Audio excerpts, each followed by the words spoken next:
Udah jelas, jelas aman. Jelas ya? Oke, bismillahirrahmanirrahim. Assalamualaikum warahmatullahi wabarakatuh. Selamat malam Bapak Ibu, teman-teman semuanya. Salam sehat, salam sejahtera ya bagi kita semua. Semoga senantiasa kita diberikan kesehatan dan kelancaran selalu. Amin ya Allah ya Rabbal alamin. Tentunya kembali lagi di acara webinar malam ini dan bisa dibilang sangat spesial banget ya.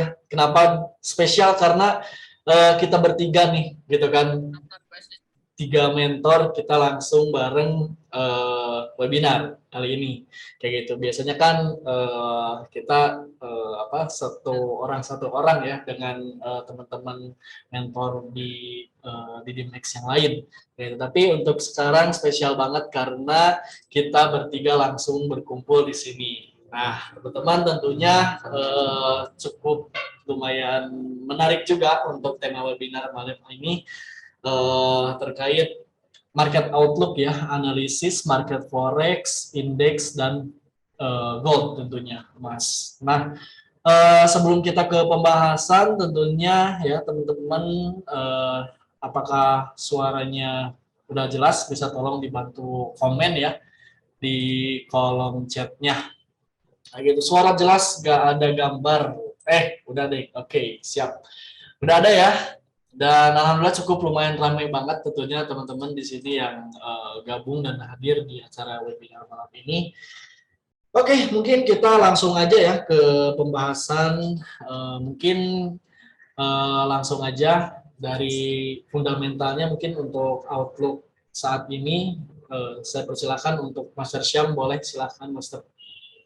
Oke, terima kasih dan senang banget rasanya untuk malam ini kita bisa langsung bertiga untuk mengisi acaranya dan kita juga melihat ada beberapa teman-teman banyak bahkan ya yang memang ternyata antusias banget untuk menyambut malam ini. Kita untuk manfaatin lagi momentum di hari ini. Ada beberapa hal yang harus saya sampaikan juga secara fundamental dan yang mau bertanya boleh di Q&A-nya atau di kolom komentarnya juga boleh, silakan langsung aja ditanyakan dan kalau misalkan suara saya kurang jelas boleh di komen juga ya. Tapi kalau oke kita langsung aja. Nah yang pertama kita akan bahas dulu data fundamentalnya gitu karena di minggu ini pun ternyata memang ada lumayan banyak data-data fundamental yang memang bisa menggerakkan market atau bisa menjadi market mover untuk minggu ini, termasuk ada beberapa data yang memang ditunggu, yaitu ada hal-hal yang memang berkaitan dengan suku bunga dan itu biasanya cukup berdampak atau instan dampaknya, bahkan bisa signifikan dampaknya terhadap market. Walaupun ada beberapa data juga di minggu ini yang memang kalau menurut saya ini cukup kontradiktif ya antara teknikal dan fundamental. Kenapa? Karena lawannya itu berlainan ya, lawannya itu. Oke. Sekali lagi kalau suara saya kurang jelas atau terlalu cepat menjelaskan, boleh teman-teman langsung di kolom komentar atau raise hand ya, atau kasih clue. Nah, biar ini ya, biar lebih maksimal mungkin untuk penjelasannya. Ada banyak banget ya untuk malam ini.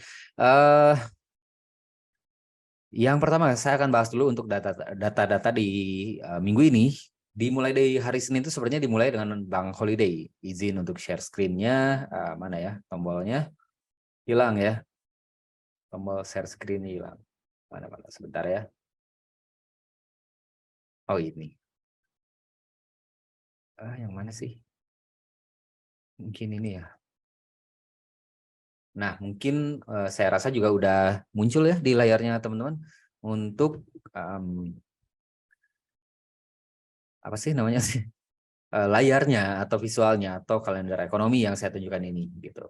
Dan untuk yang sekarang kita lihat ini adalah data ekonomi atau kalender ekonomi di minggu ini. Yang pertama dimulai dari hari Senin, itu ada dua bank nasional yang lagi libur, yaitu Bank Nasionalnya Kanada dan Bank Nasionalnya untuk Amerika. Itu adalah liburnya itu adalah yes, banks will be closed in observance of President's Day. Jadi hari Presiden mungkin ya, atau apalah di kita mungkin ada juga ya, cuman ini sebenarnya nggak terlalu berdampak tinggi, bahkan lebih cenderung melemahkan ya waktu hari Senin itu. Tapi ini udah lewat. Nah ini juga ada beberapa data fundamental di minggu ini, tapi udah lewat juga. Mungkin saya akan memperlihatkan untuk beberapa data yang belum dirilis. Nah, jadi untuk hari sekarang itu apa? Kamis ya. Untuk hari Kamis ini data-datanya itu yang cukup penting, ini udah lewat ya yang hari Rabu, walaupun nggak ada angkanya karena Ini memang bukan ini ya, bukan angka, kecuali yang ini, yang jam 8 pagi yang pertamanya nih. Ini cash rates atau suku bunga di New Zealand kemarin naik 25 basis point menjadi 4,75% untuk suku bunga di New Zealand saat ini. Itu harusnya memberikan dampak positif untuk New Zealand. Kalau kita lihat di grafik, sebenarnya harusnya itu bisa memberikan dorongan yang cukup besar ya di New Zealand tuh. Kita sambil cek juga ya. Nah, walaupun nggak sebesar yang kita harapkan sebetulnya, karena untuk ukuran suku bunga gitu biasanya atau seharusnya itu memberikan dampak yang tinggi, termasuk Amerika juga sekarang entah kenapa ya, karena memang sekarang tuh kondisi ekonomi global itu mungkin lagi nggak baik-baik aja, jadi sekalipun bank sentralnya itu ngeluarin statement atau ngeluarin cash rates atau suku bunga yang baru bahkan dinaikkan, cenderung nggak memberikan dorongan atau memberikan dampak positif yang terlalu besar untuk mata uang apapun itu, termasuk Amerika gitu. Kemarin juga pernah sempat dinaikin 25 basis point, iya menguat, tapi menguatnya itu cuman skalanya benar-benar kecil, terbatas. Kenapa bisa kayak gitu? Biasanya kan kalau suku bunga itu naik sedikit aja, misalkan di bawah 0,25% aja, itu dampaknya itu udah tinggi, udah besar ke market. Tapi kenapa sekarang itu suku bunga bahkan cenderung besar, dinaikannya 25 basis point, bahkan sampai 50 basis point, bahkan bisa jadi 75 basis point dinaikannya. Tapi kenapa dampaknya kecil ke market forex?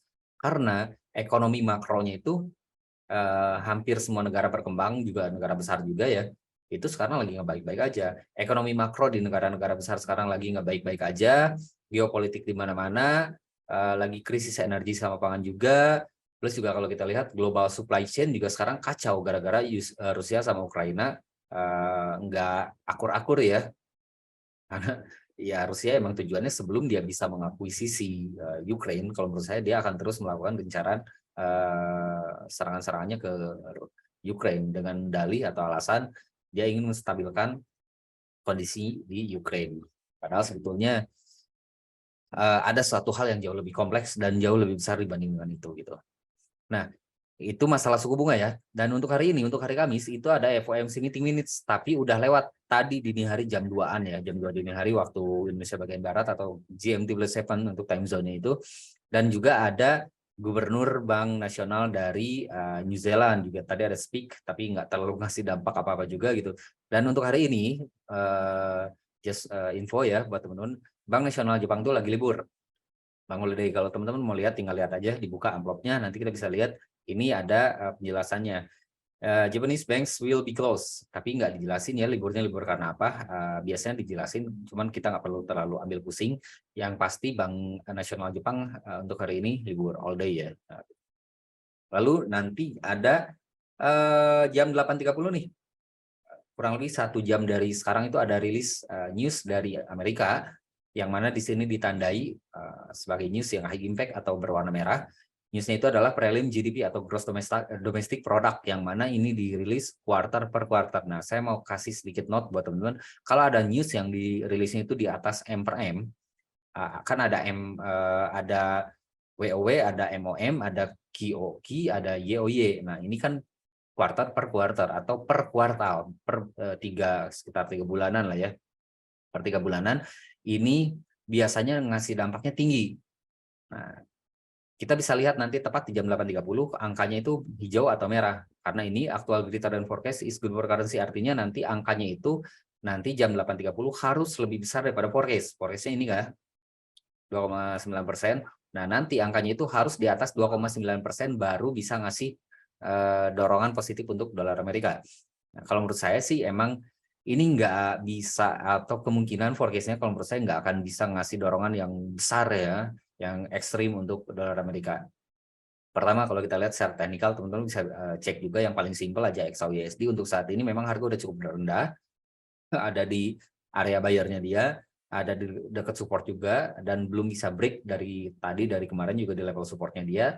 Artinya ada banget potensi untuk dia itu rebound atau dia itu mantul lagi ke atas. Ditambah ini ada forecast dari sini pun kalau kita lihat ini angkanya stagnan. Previousnya kalau kita lihat, teman-teman bisa lihat di sini, previousnya dia 2,9.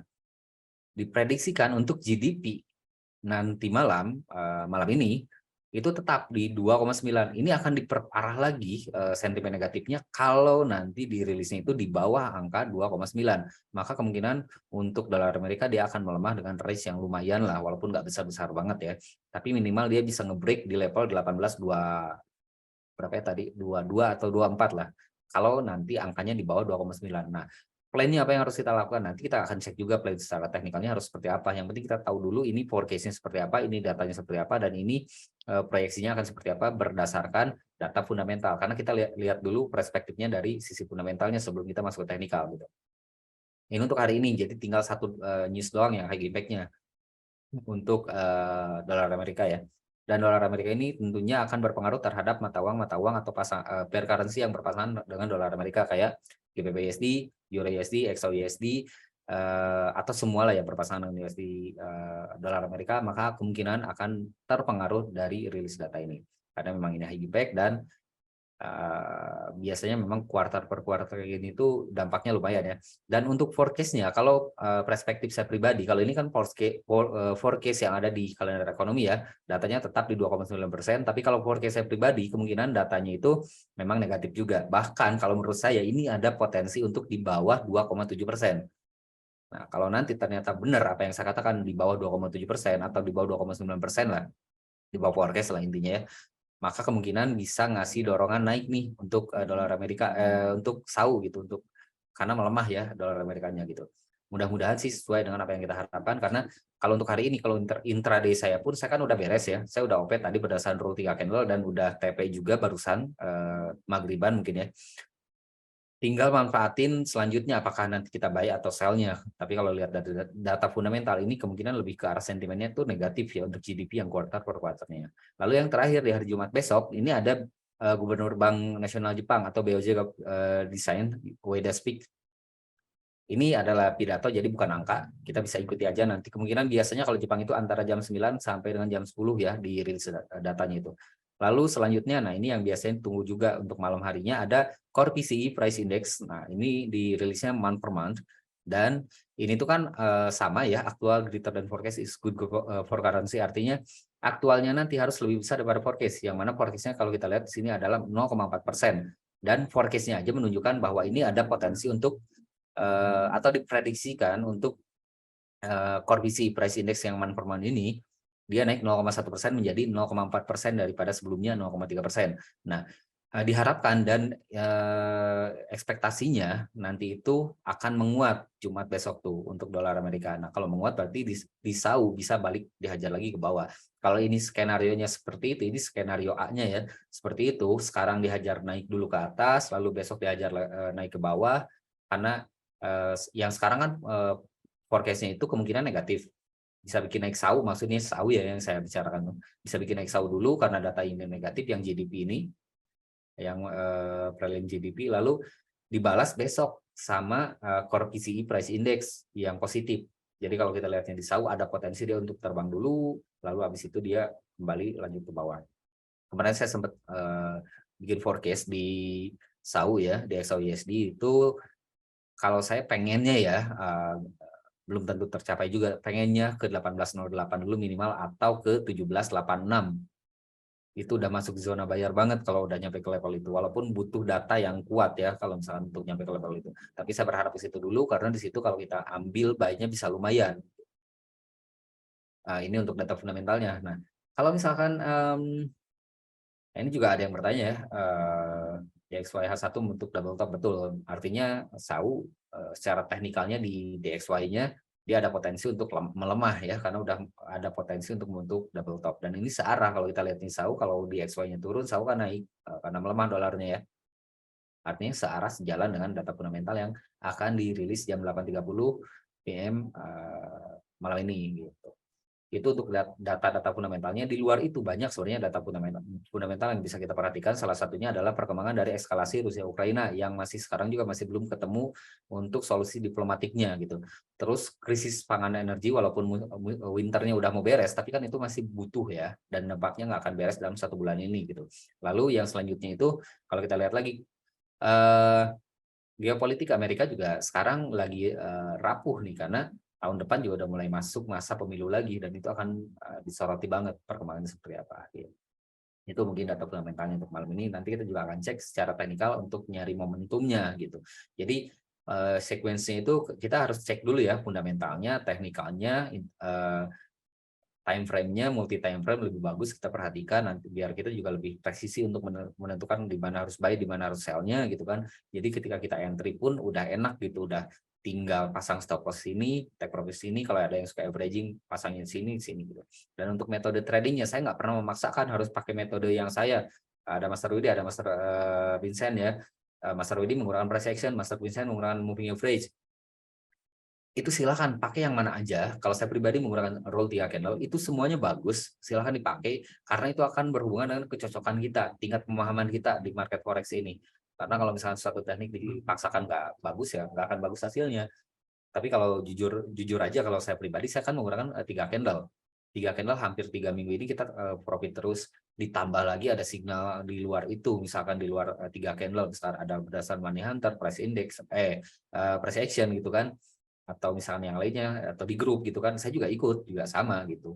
Jadi ya lebih enak lagi, tapi minimal ada satu teknik yang kita jadikan acuan gitu. Entah itu price action, moving average, ataupun rule 3 candle yang saya gunakan. Gitu. Ini untuk data fundamental yang udah selesai, kurang lebih seperti ini. Dan kita akan masuk ke outlook dari perspektif teknikalnya. Silakan Master Widi, semoga bisa difahami ya yang saya jelaskan walaupun agak ngebut. Oke, terima kasih Mas Syam, sangat luar biasa dan lengkap sekali ya tadi pemaparan dari outlook fundamentalnya sendiri. Ada beberapa yang harus kita perhatikan, yaitu salah satunya akan rilis data GDP ya tentunya untuk malam ini. Tentunya teman-teman persiapkan, dan bagi teman-teman yang ada votingan, yang ada posisi bisa langsung konsultasikan saja kayak gitu. Karena kalau di kita belum ada posisi ya. Oh iya, saya mengingatkan kembali mungkin untuk yang tadi saya share dan udah dijelasin juga ya teman-teman yang di YouTube. Itu ada beberapa pending order, salah satunya di GBPJP. Ini udah saya share screen ya teman-teman. Sini ada akun saya pribadi juga tentunya. Yang pertama yang saya bahas di GBPJP dulu deh. Di GBPJP ini almost sedikit lagi teman-teman nyentuh ke dari ke pending order kita, tapi ditinggal ya teman-teman. Ini sangat sedih banget juga tentunya. Sedih ya. Ini saya pas banget harganya di 162 kayak gitu. Harusnya saya kasih toleransi sih tadi tuh. Harusnya saya kasih toleransi, kita masuk di 162.100 harusnya itu pasti bakal kena, tapi ini tadi saya pas banget gitu karena saya pengen stop loss-nya itu pendek kayak gitu. Nah mungkin teman-teman yang tadi masih hold, yang masih follow untuk di JPY mungkin kita akan buang dulu ya karena ini udah mencurigakan banget ya karena nggak nyentuh ke pending order kita, jadi kita delete aja teman-teman. Oke, ini untuk DWPJP kita udah delete. Lalu yang kedua di CLR Oil sama, ini hampir lagi ya, hampir nyentuh lagi ke harga open kita, ke harga pending order kita. Mungkin kalau misalkan untuk CLR saya masih optimis teman-teman. Tapi mungkin nanti siap aja kalau misalkan jangan kaget teman-teman kalau misalkan dibawa floating dulu kayak gitu. Jadi mungkin nggak kena pucuk ya kalau misalkan di CLR. Karena ini udah ada turun dikit sih sebenarnya, saya curiga banget nanti bisa dia naik dulu. Mungkin naiknya dia bisa sampai ke 75.40-an ya, 75.40 untuk CLR ini. Tapi saya ini masih optimis ya, saya masih optimis bisa ngejar ke take profit lah.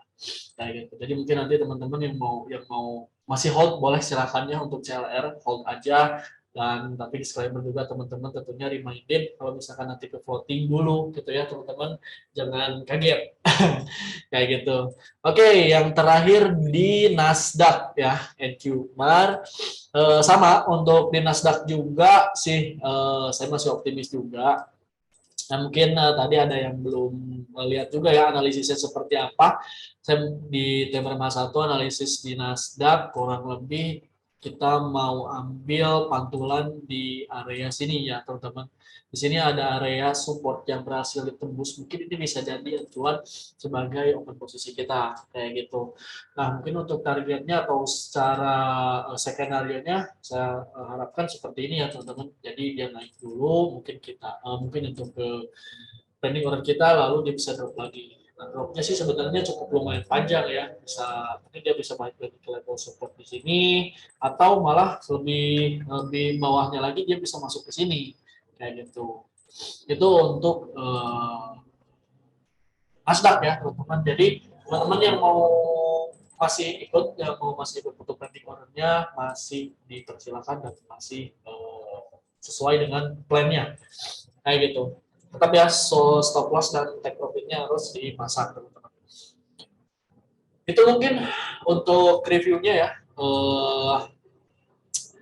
dari sinyal tadi yang sudah saya bagikan ada 3 di Nasdaq, di CLR, di GBPJP, di GBPJP tadi udah kita cancel bareng dan mungkin saja saya mau tambahin juga ada analisis dan ada yang bertanya di DXY ya atau indeks dolar.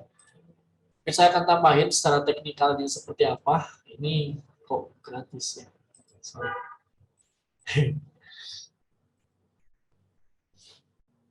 Kita login dulu.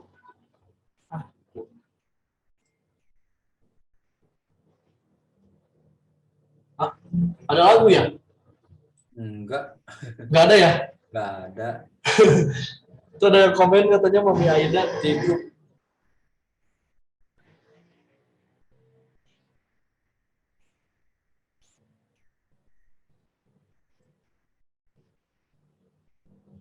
Bentar. Ini,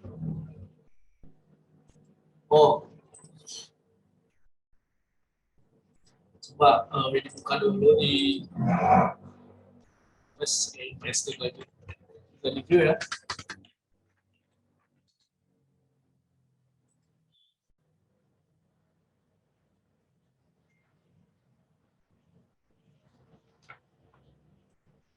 DXY. Ini nih teman-teman. Aduh, ini kita harus login dulu ya.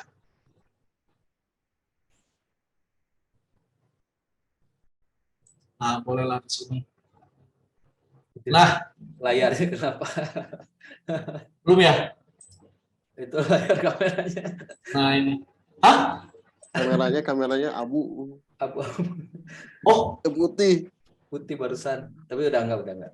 udah enggak? Oke, udah. Oke. Nah, ini mungkin teman-teman untuk outlook dari technical index dolarnya ya. Sebenarnya tadi setuju ya untuk DXY atau indeks dolar ini dia berpotensi akan membentuk double top. Tentunya mungkin dengan syarat dia nggak breakout ketembus di level resistance sebelumnya, yaitu kurang lebih di 104.500. 104.500 ini. Tapi, nah ini tapi nih, kalau misalkan kita tarik dari Fibonacci external retracement seperti yang Widi biasa lakukan, nah, seperti ini untuk penarikannya, jadi Widi menggunakan Fibonacci external retracement sebagai alat ukur untuk sampai mana sih, sejauh mana dia akan terjadi kenaikan untuk indeks dolar. Nah, kalau misalkan dari Fibonacci external retracement kita bisa lihat ya level dari 261.8 itu kurang lebih di harga di sini ya teman-teman 105.500-an.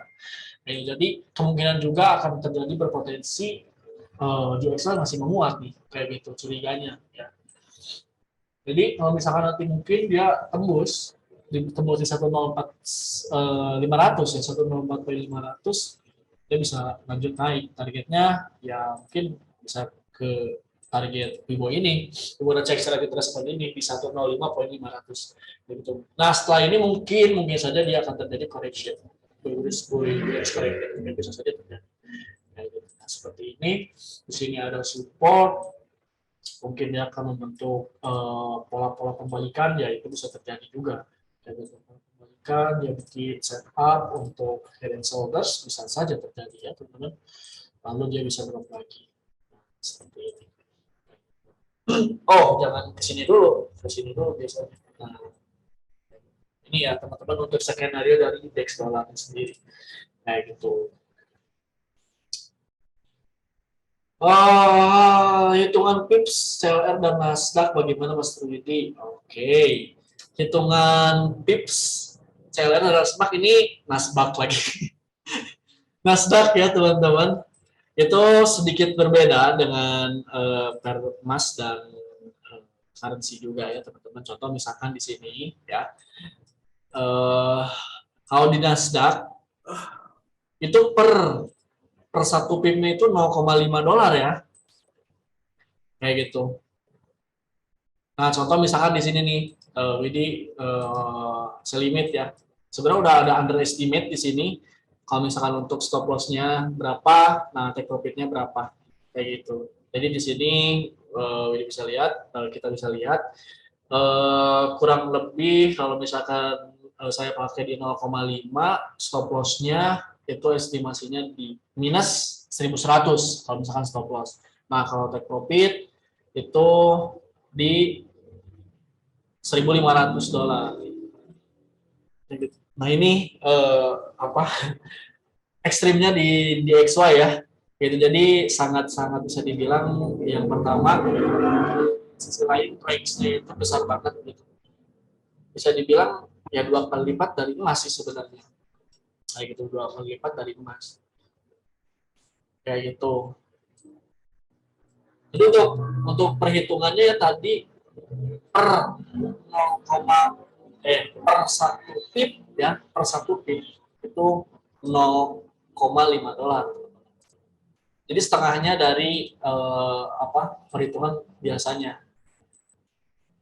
Ini jangan klik lah.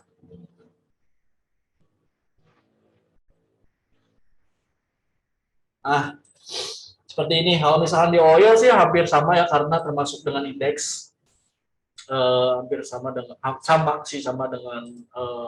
Nasdaq juga tentunya. Kalau misalkan terkait komisi sama ya, misalkan terkait komisinya sama teman-teman. Nah, ini contoh misalkan 65 poin, berarti 325. Kalau ini sih lebih bisa dibilang pendek ya. Ini nggak terlalu se ekstrim tadi indeks dolar. Segini tuh tadi udah 1.000, udah 1.000-an gitu loss to profit lossnya. Kalau ini masih ratusan, nah, gitu segini tuh. Itu sih teman-teman perbedaannya ya. Kayak gitu. Oke, mungkin dari saya mungkin cukup segitu ya teman-teman. Jadi teman-teman yang mau konsultasi, yang mau sharing, bisa langsung di kolom question and answer-nya teman-teman langsung chat aja. Atau mungkin teman-teman yang mau Bapak Ibu yang mau open mic, open cam juga boleh ya. Di ini kita diskusinya 2 arah. Atau mau kritik dan saran boleh silakan. Mumpung kita lagi bertiga nih. Sebenarnya jarang banget ya kita webinar bertiga. Kayak gitu biasanya masing-masing ya. Masing-masing. Oke, mungkin untuk next dilanjut sama Master Vincent ya. Boleh silakan Master dilanjut.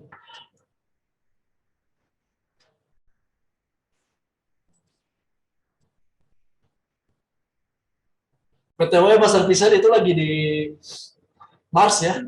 Lagi di ini. Bulan, Dari bulan. sinyal. Di Lagi di bulan. astronot dari sinyal. Oh, lagi tapa dulu di planet luar dari sinyal buat trading ya. Nah, itu dekat itu belakangnya kan planet bumi. Oh iya benar.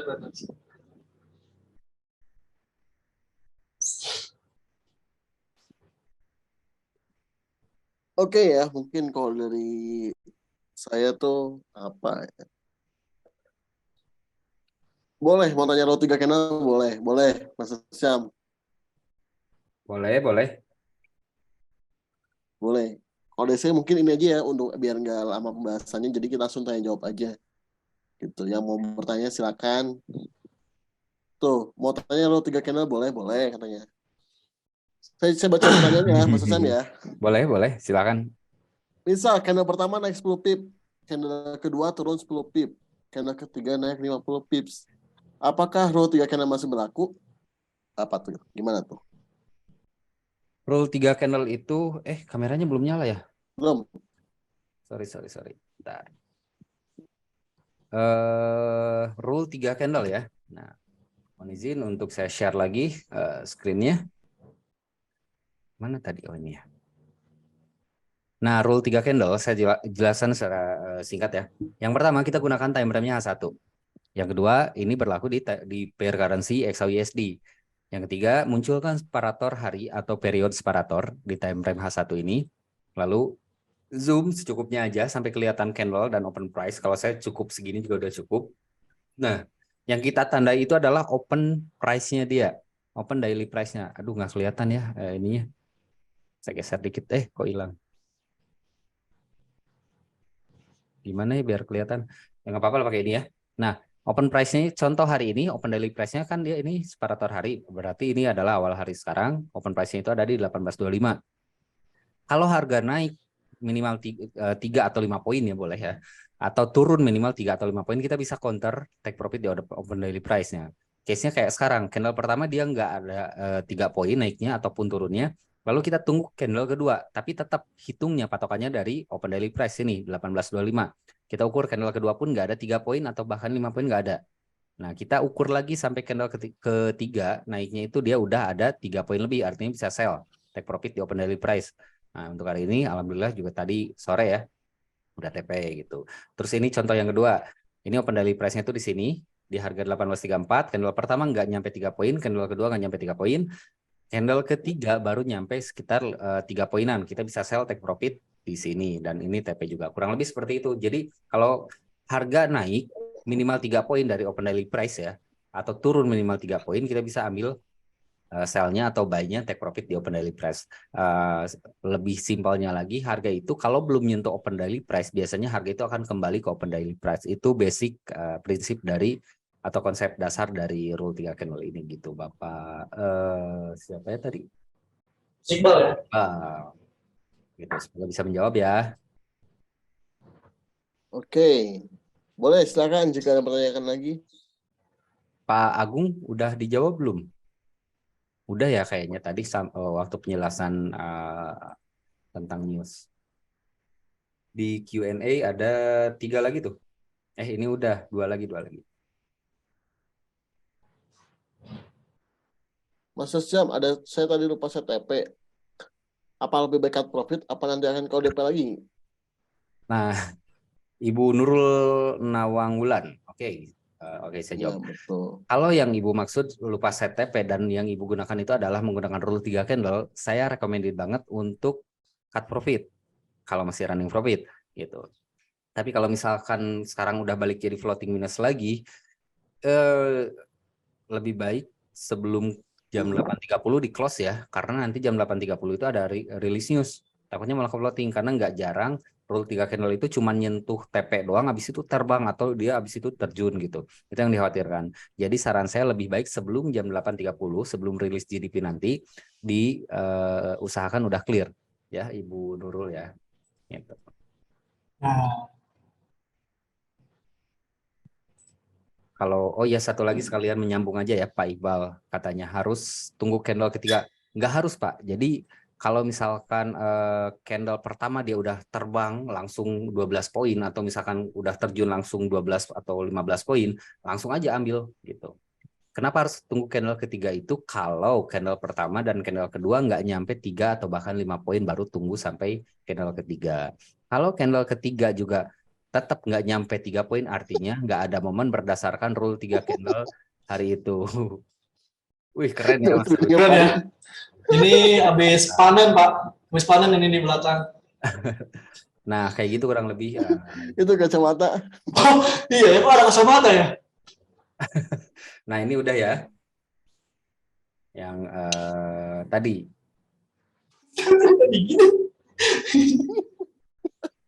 Mohon maaf ya teman-teman ya. Ini Mas Rudi lagi gabut kayaknya.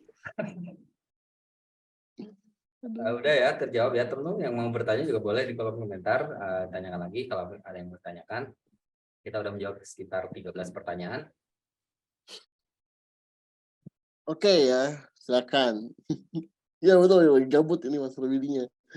Boleh teman-teman yang mau bertanya seputar apapun, analisa boleh ya. Jadi kalau misalnya saya boleh menambahkan di sini sambil menunggu pertanyaan ya. Infosinya malam ini siap. Aduh, bener ya. Infosinya malam ini oke Pak, kita cari sinyalnya ya. Berhubung saya ini lagi ada di ini ya, Galaxy. Galaxy. Coba kita share. Bisa ya share screen-nya?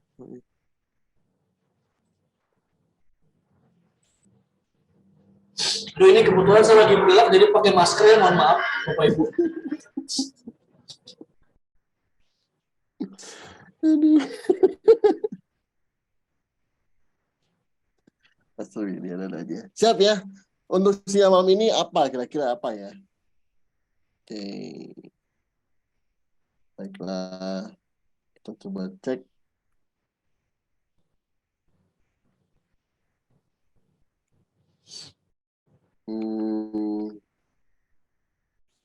Jadi sebetulnya itu nanti malam itu ada GDP ya. GDP. Diprediksinya adalah tetap ya. Tapi lebih ke malam ya Mas Sam ya? Iya. Tuh, tetap tapi lebih ke Karena malam. mereka udah pesimis duluan di GDP ini. Tuh ya. Jadi proyeksinya adalah antara kalau positif pun mungkin nggak jauh ya. Kalau positif pun mungkin nggak jauh, makanya hanya beda 1%, 0,1%-an lah. Gitu. Cuman lebih tepatnya diperkirakan untuk GDP malam ini jam 9 malam itu adalah USD tetap hasilnya rilisan tetap atau akan melemah gitu. Nah, kita lihat teknikalnya ya. Jadi kalau misalnya teknikalnya di sini, teman-teman bisa lihat support SAU ini 1825 benar-benar alot ya, benar-benar alot banget ditembusin gitu. 1825. Jadi 1825 ini bertepatan sama area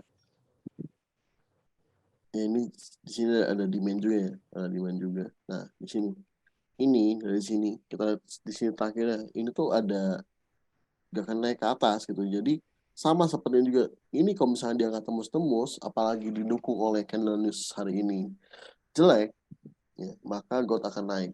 Lalu apakah kita berspekulasi untuk buy langsung?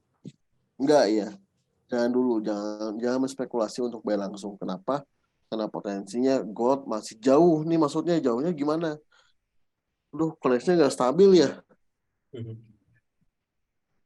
Nih, Aman jauhnya Coach. masih gimana? Aman ya, aman ya? Oke. Aman.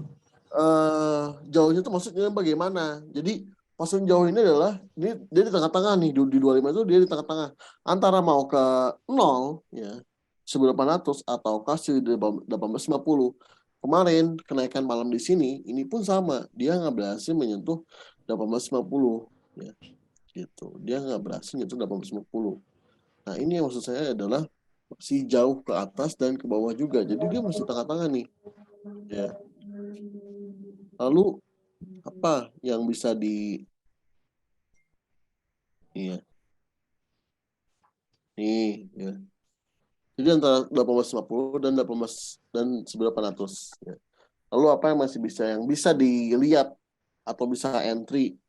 Bisa nggak tapi ke sana? Bisa ya, bisa banget gitu. Jadi dari sini kalau misalkan news nanti itu jadi jelek, negatif dan gold pun naik ke atas sesuai hasil rilisnya gitu ya. Ini key levelnya itu udah di 1830 ya, 1830-an. Nah, di sini 1830. Jadi kalau misalkan nanti news handle, jadi kan kalau misalkan setengah 9 ya, rilis itu setengah 9. Nah, ini ada selang waktu 30 menit sebelum close candle. Nah, kita lihat close candle-nya itu. Kalau misalkan dia melemah, maka kan naik ya, harusnya naik ya. Gitu. Emas naik ke atas. Nah, kalau misalkan melemah dan naik ke atas dan lewat 30, ya, melewati 30, 1830, maka kita bisa ambil opsi buy. Gitu. Kita bisa ambil opsi buy untuk targetnya sampai 1850. Kenapa mesti 1850? Karena ya dari kemarin ini belum disentuh ya, belum disentuh. Jadi opsi kedua adalah untuk menentukan targetnya bisa menggunakan Fibonacci ekspansi ya. Di sini kita ambil 3.1, di sini tertingginya 2, dan di sini tarik ke sini ya. tarik di sini, ini sebagai titik terendahnya. Nah, swing terakhir, swing terendah terakhirnya sebelum naik ya. Nah, di sini kita udah bisa lihat nih, TP di mana ya, 1840 ya, 40, 50 atau 51 dan 1869. Nah, kalau misalnya naik ke atas, ini sebagai acuan-acuannya ya. Jadi kita bisa buy, ingat tadi, bisa buy jam 9 malam apabila gold berhasil melewati 1830 ya. Gold berhasil melewati 1830 artinya kita bisa buy. Nah, ini ada siklanya. Kalau misalkan gold turun bawah, ya, tembus. Contohnya misalkan, bagaimana kalau misalkan gold tembus bawah? Ya. Tembus bawah itu adalah di 1822 ya. Nah, di sini 22. 1822 menjadi support. Support untuk penentuan dia tembus atau balik arahnya ya. Nah, kalau gitu bagaimana? Ini kita tinggal balikin aja. Di sini sebagai titik awalnya, ini titik tiganya, dan ini sebagai titik duanya, ya, T2-nya. Nah, penaikan Fibonacci ekspansi seperti ini, maka kita bisa lihat nih, ya, kalau di 22 tembus, maka dia bisa lanjut ke 1810 ya. Ini karena terlalu dekat pasti disentuh, jadi skip aja. Jadi langsung kita ke 1810 ya. 1810 dan terakhir adalah 1800 dan 1796. Nah, ini adalah area-area yang masih bisa dikejar. Gitu. Semuanya tergantung hari ini. Kalau misalkan hari ini positif, ya berarti ini bisa didukung juga oleh news Jumat besok yang akan positif juga. Gitu ya. Jadi kita bisa lihat di sini nih. Kalau misalkan ini kan masih ada 7 menit ya. Ada 7 menit lagi nih. Ada 7 menit lagi dan ternyata candle ini berhasil melewati 1930-nya. Nah, kalau misalnya seperti ini kasusnya, ya, bisa lewat 1930, 1830 maksudnya, 1830 dan kalau candle ini bisa melewati 1830, maka bisa kita ambil posisi buy tanpa menunggu hasil release news-nya gitu. Tapi apa akan ada risiko nggak? Risiko pasti akan ada ya. Pasti akan ada. Kita mau apa ya setelah news atau sebelum news pasti akan ada risiko. Cuman di sini kita sudah lebih mendapatkan info ya, mendapatkan info dan tanpa alasan juga bahwa resisten 1830 berhasil dilewatin ya. Tadi siang masih dilewatin, cuman kenapa bisa turun lagi? Kenapa? Satu, mungkin bisa jadi karena ada 3 candle ya. Terus 3 candle yang belum diselesaikan ya. Yang kedua adalah adanya false break di sini ya. Ketika udah breakout atas, lalu dia dibawa masuknya ke dalam lagi. Nah, ini namanya false break. Ya, false break lalu dia masuk dan turun ke bawah lagi gitu. Jadi kalau misalkan di jam 8 malam ini ya, jam 8 malam ini dianya tembus 30, maka kita bisa ambil buy dengan stop loss-nya di 22 ya, 8 poin. Dan TP-nya tadi di 41-an gitu. 1841 dan 1851. Oke, jadi untuk pembahasan semalam ini dari paduan fundamental dan teknikalnya sudah dibahas ya untuk SAU ini. Sisanya bagaimana? Sisanya mengikuti ya. Mengikuti kalau kita lihat di GBP USD sama ya. GBP USD juga di sini udah mulai apa namanya? Udah mulai nah ya. Nah, ini baru muncul. GBP USD di sini udah mulai naik-naik. Kemarin dia udah masuk ya. Udah bagus ini. Ini polanya inverse head and shoulder. Inverse head and shoulder lalu didukung oleh channel down ya. Mana?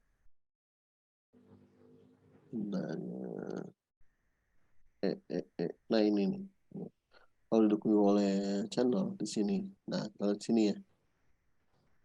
Nah, kan masuk ya. Nah, seperti ini kira-kira. Ya.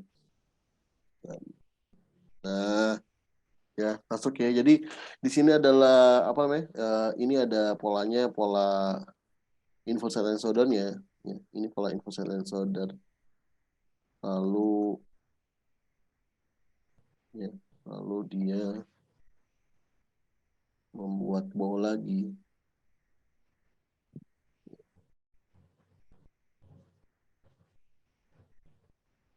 Nah, di sini dia ke sini lagi.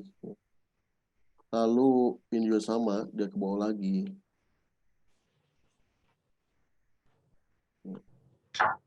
Nah, seperti ini. Nah, polanya di sini udah kelihatan nih, ya. Ini ada channel down atau dia bisa juga ini membuat flag ya, bearish flag lalu kalau misalnya di sini breakout nih, ini breakout ya, resisten di sini breakout. Nah ini ya kuncinya nih, ini di sini breakout lalu dia bisa up lagi ke atas ya, sampai mana, sampai 1.22an ya. 1.22 tadi 1.200 masih belum berhasil tembus ya, jadi GU pun sama, GU lebih condong kuat untuk naiknya tuh ya, pas banget nih di sini ada naik lain ya. Kan nanti saya telat lihatnya, nanti saya ada naik lain bener kan tuh, di sini kita bisa buy kalau targetnya adalah kita bisa ambil kesimpulannya seperti ini juga sama Fibonacci ekspansi ya, dari sini 1, 2 dan tarik seperti ini. Nah, ini adalah targetnya 12119, 21736 dan satunya di 1.227. Mungkin ke situ, mungkin aja ini masih harga kemarin kok, gitu ya, masih harga kemarin. Jadi ini GU dan tadi SAU, ada nggak untuk pembatalannya? Ada banget ya pembatalannya ketika di sini. Apa namanya? Bearish flag itu ketika di sini udah breakout. Nah, di sini tembusin ya. Ini tembus ke bawah, maka bearish flag-nya menjadi batal atau harga menjadi turun kembali. Gitu. Oke, silakan. Jika ada yang ingin tanyakan, boleh langsung chat di kolom komentarnya atau di Q&A-nya ya. Nanti kita bisa tanya jawab.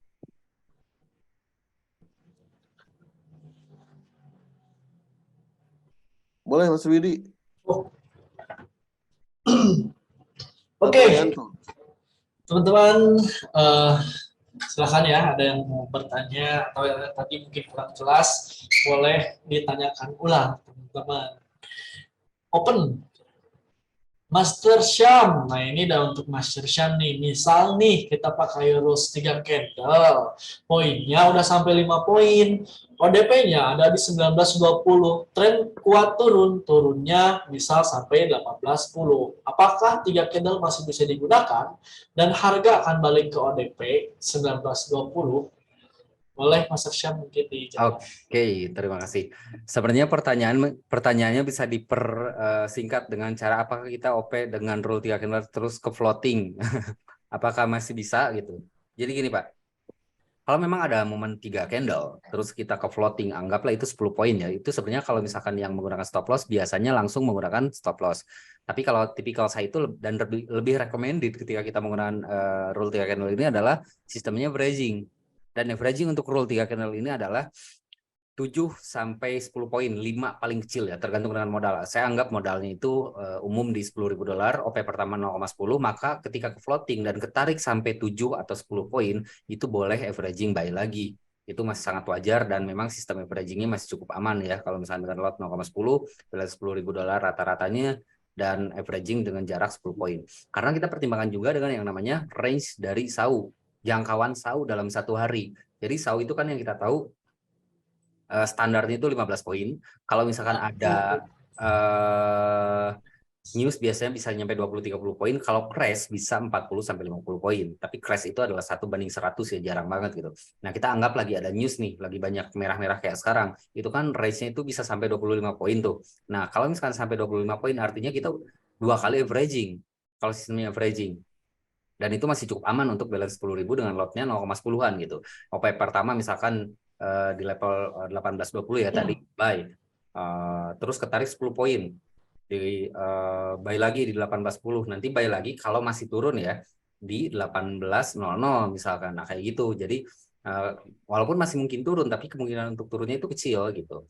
Dan untuk jarak segitu tuh udah cukup aman gitu kalau misalnya kita mau averaging.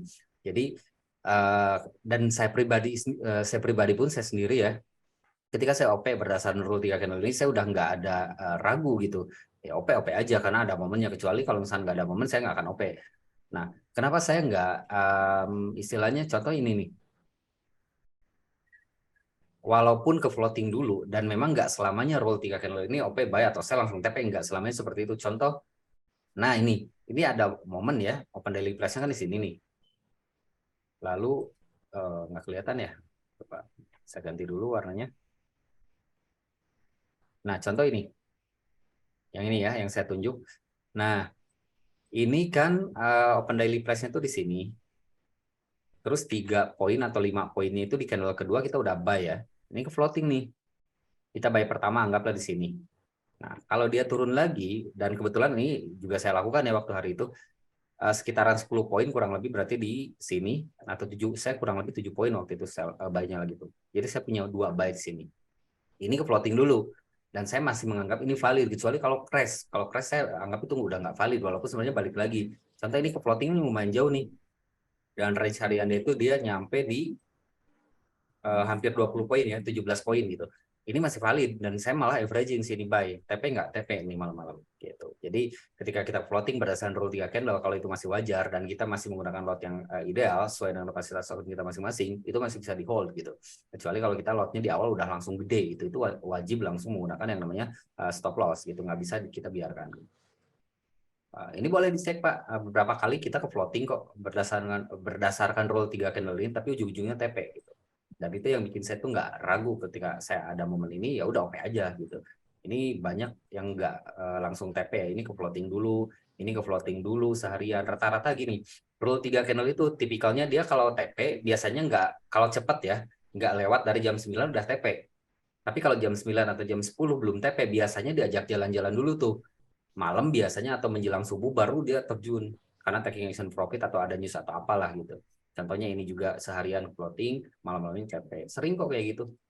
Floating. Bahkan ketika, kalau teman-teman ada yang udah trading 1-2 tahun ke belakang, tepat tanggal 20, kalau nggak salah ya, 24 Februari atau Januari gitu.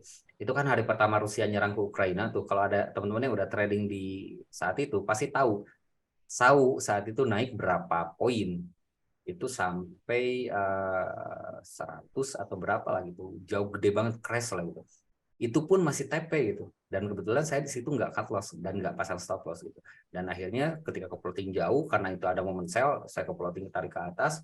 Subuh-subuh saya udah lihat TP sebuah, kalau nggak salah 4 posisi waktu itu saya OP-nya 3 kali averaging dengan OP pertama 0,10 gitu ya. Pak siapa ya tadi, Pak Redi ya, mudah-mudahan bisa menjawab. Silakan Mas Darwidi dilanjut. Oke, itu ya teman-teman, untuk teman-teman yang bertanya semoga terjawab dan semoga membantu. Dan ini mungkin ada pertanyaan lagi dari Mas Iqbal. Pak Sony, diulang dong cara narik Pibo ekspansi, maaf kelewat. Terus apa bedanya dengan Pibo retracement? Nah, gitu coba. Boleh Pak Vincent mungkin dibantu dijawab. Oke, bentar ya.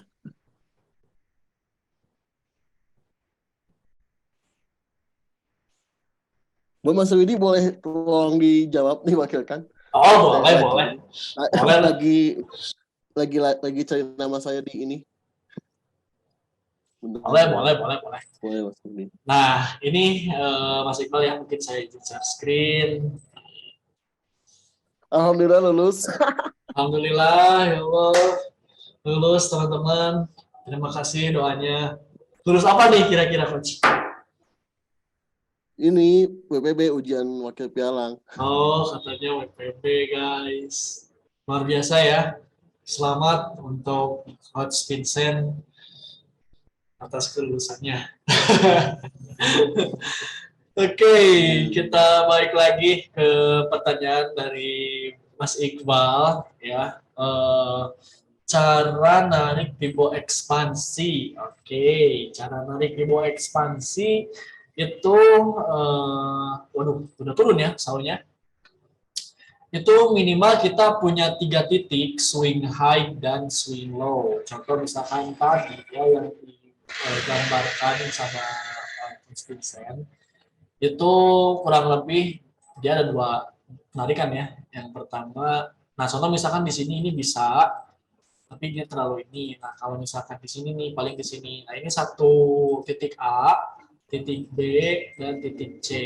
Nah seperti ini teman-teman untuk penarikan Fibonacci ekspansi ya. Nah di sini, jadi titik pertama itu di sini nih, titik swing high-nya, titik swing high.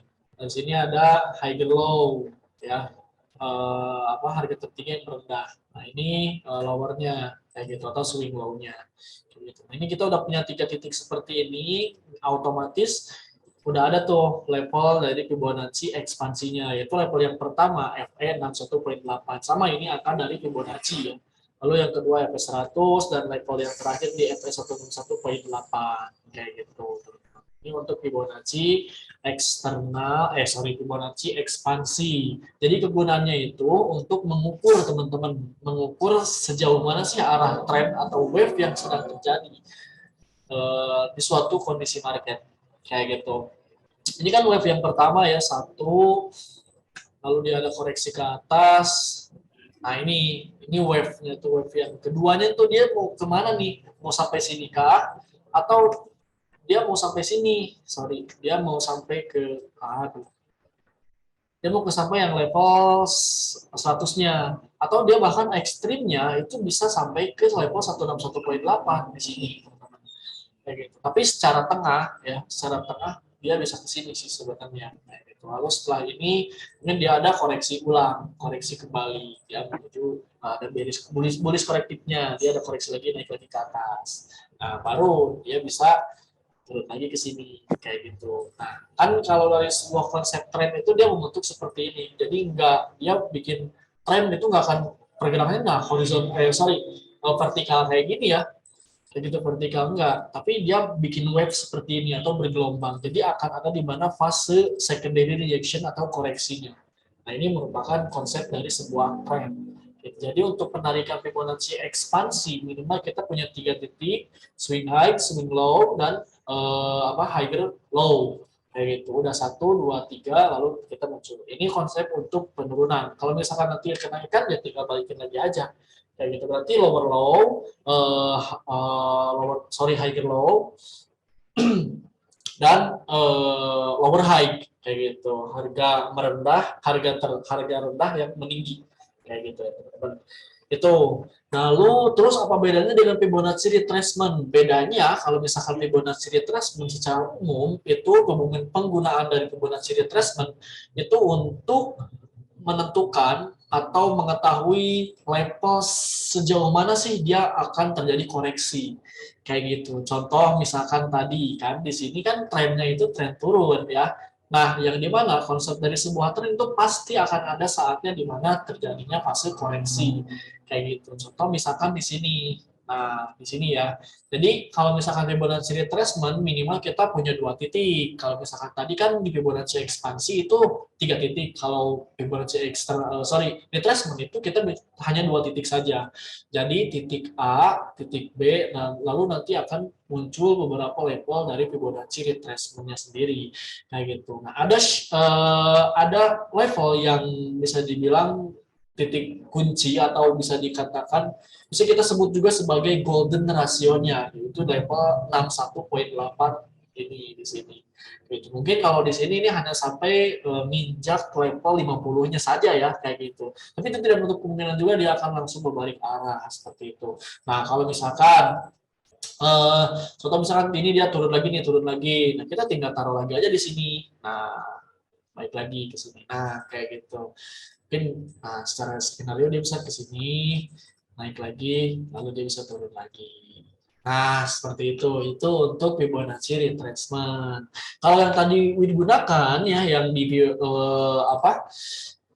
yang di XY itu sama ya, itu sama Fibonacci retracement tapi dibalik kayak gitu. Nah, ini disebutnya sebagai Fibonacci external retracement kayak gitu. Jadi kalau yang internalnya itu di 61.8 kayak gitu kan, 23.6 kayak gitu, 38.2, 50. Nah, kalau yang eksternalnya itu ada juga kayak gitu, yaitu di 161.8, 261.8 kayak gitu. Jadi kalau misalkan penggunaannya hampir mirip, kayak itu hampir sama. Kayak gitu. Jadi kita mencari titik pantulan, gitu, mencari titik pantulan di mana sih akan terjadinya pantulan sementara, kayak gitu. Contoh misalkan di sini ya, ini udah share screen yang di XY, gitu kan. Nah, cara penggunaannya itu berbeda, kayak gitu. kita tariknya itu sama, tapi sama dua titik ya. Kita tariknya itu dari nah, dari titik sini swing high menuju swing low. Ini titik A-nya, lalu ini titik B-nya. Kayak gitu. Nah, nanti muncullah beberapa level dari Fibonacci extra retracement. Salah satunya bisa langsung 61.8, 261.8 kayak gitu. Syaratnya harus harga dia harus sudah ngelewatin level atau titik A ini, teman-teman. Jadi pas di sini nih, pas dia sudah breakout di sini, kita udah bisa langsung narik dari sini menuju ke sini, ke B. Kayak gitu. Nah, muncullah 161.8, 261.8 kayak gitu. Nah, pas di sini, teman-teman, kita lihat ya kalau jeli, kalau teliti, itu pas dia nyentuh ke level 161.8, itu pergerakan dia ada turun dulu. Meskipun dikit, turun dikit, lalu dia naik lagi dan ini belum tembus, belum berhasil ditembus, lalu dia turun lagi. Turunnya sampai level titik A ini, kembali lagi ke level sini kayak gitu. Jadi sebagai retest disebutnya tuh. Lalu setelah di sini dia naik lagi. Di sini belum berhasil ditembus lagi, dia diturunin lagi kayak gitu. Karena di sini merupakan sudah menjadi level dari resisten. Di sini sama, dia disupport lagi kayak gitu. Dia naik lagi. Nah, pas setelah di sini, ini dia tembusin. Tembus nih di sini kayak gitu. Dia tembus. Nah, ini bisa OTW menuju level Fibonacci berikutnya 261.8. Seperti itu, teman-teman, untuk penggunaan Fibonacci. Ya, ini cukup bisa dibilang ilmu tingkat tinggi, guys. Ilmu tingkat tinggi, ilmu mahal sebenarnya, betul, teman-teman, untuk Fibonacci ini. Kayak gitu. Itu mungkin untuk pertanyaan dari Mas Iqbal, ya, semoga terjawab dan semoga membantu. Ini Coach Vincent kemana ya? Menghilang.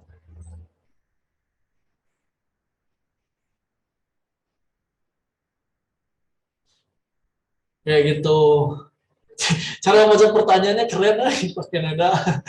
biar jelas Mas. Kayak gitu. Oke, ada lagi yang mau ditanyakan, boleh silahkan tanyakan saja ya, teman-teman. Nasdaqnya masih menuju open menuju sell limit kita. Oilnya juga tadi tipis banget, guys. Oilnya tipis banget, tapi sih masih bisa kesentuh sih, masih optimis. Meskipun dia akan ke floating dulu, ini bisa terjadi. Kayak gitu. Itu ya.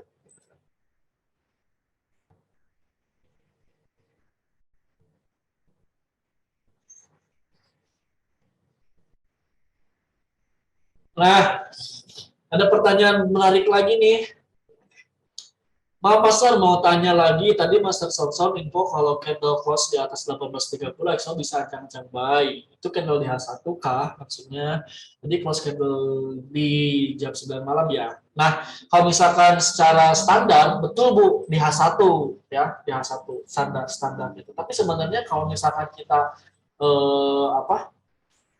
mau curi start itu kita bisa pakai juga di time frame kecilnya di M30, di M15 itu bisa kayak gitu. Akan tetapi ada kelemahannya. Kalau misalkan semakin kecil time frame yang kita gunakan itu semakin besar sekali noise-nya disebutnya itu. Atau apa ya bahasanya itu, bukan noise. False break-nya lah kayak gitu. Jadi sinyal palsunya atau sinyal breakout palsunya itu cukup tinggi kayak gitu. Jadi kalau misalkan semakin tinggi, tentunya itu semakin besar juga keakurasian breakout-nya kayak gitu. Tapi ada plusnya juga, kita menggunakan time frame kecil kayak gitu, yaitu kita bisa curi start. Nah seperti itu ya. Tapi secara standar di H1 ya Ibu, di H1 betul. Di H1, ini Ibu atau Bapak ya yang bertanya.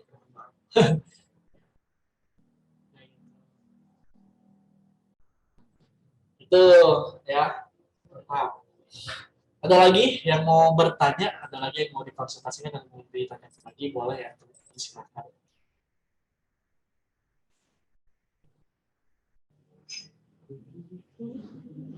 Master Shop, apakah masih ada Master Shop di sini?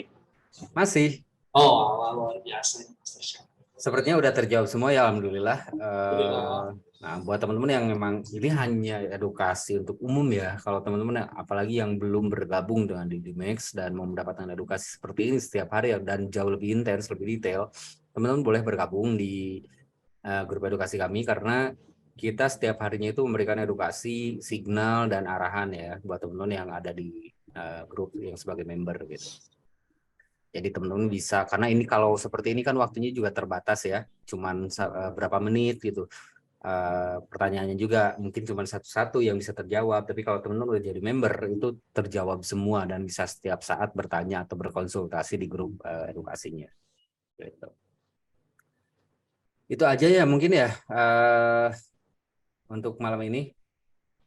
Boleh mungkin karena udah terjawab semua, silahkan ditutup Mas Tarwidi. Oke, teman-teman, terima kasih banyak ya untuk waktunya. Mungkin karena waktunya terbatas juga, teman-teman ya, yang mau lanjut bertanya silahkan tanyakan di grup membernya di Executive Class by DC di grup WhatsApp ya, atau bisa langsung japri kita juga teman-teman ya. Jadi jangan sungkan, jangan malu tentunya teman-teman untuk bertanya, untuk sharing, untuk konsultasi. Insya Allah kita akan selalu menjawab teman-teman. Kewajiban kita itu menjawab itu teman-teman ya. Oke, mungkin karena waktunya terbatas ya tadi, mohon maaf teman-teman, mungkin yang masih mau bertanya mungkin tadi masih malu-malu gitu kan ya, langsung aja tanyakan mungkin nanti di next webinar atau di langsung japri juga boleh. Teman-teman, sekali lagi terima kasih banyak yang udah menyempatkan diri untuk ikut hadir di webinar malam ini. Tentunya luar biasa sekali teman-teman antusiasnya meluangkan waktu untuk ikut di webinar malam ini. Ya, mohon maaf tentunya sekali lagi teman-teman apabila ada kesalahan dan kekurangan tentunya ya. Mungkin kita akhiri aja, sampai jumpa di live webinar berikutnya. Saya Budian Syah Muhammad Kafi undur diri. Dan saya juga Syam, semoga bermanfaat. Kita pamit undur diri. Assalamualaikum warahmatullahi wabarakatuh.